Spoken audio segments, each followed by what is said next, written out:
mga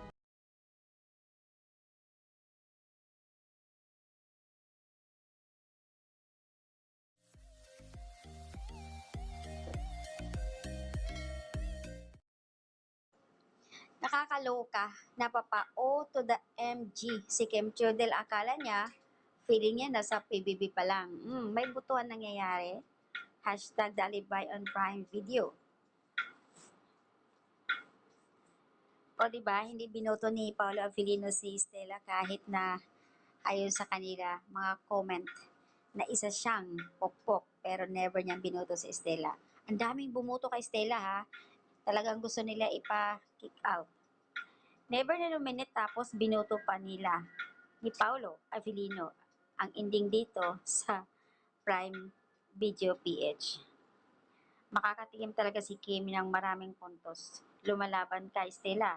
Kunin mo lahat ng kayamanan ni Cabrera. Tapos parusahan mo yan si Claudia. Haha.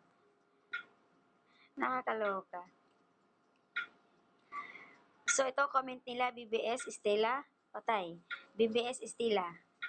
Don't worry Stella. Isisave ka naman ni Vincent Paolo Avellino. 2 points naman si Claudia kay Kimi. OMG, ginawang PBB ito ah. So, ayan guys, ipanalo naman nila si Vincent and Stella kahit anong mangyayari. At syempre, sila yung bida doon. PBB 3.0.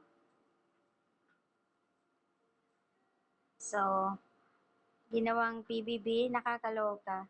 Daming natutuwa dito sa ginawa ng Prime Video. Haha, BBA save Stella.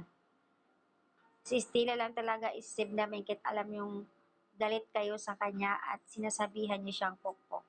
Kay Stella pa rin kami. Paano ba si Stella mag-vote? Mag-vote to save na gustong isi-save kita. First time ko to makita na may mga project si Kemi na ngayon lang nagkakaroon ng butuhan. Ayan.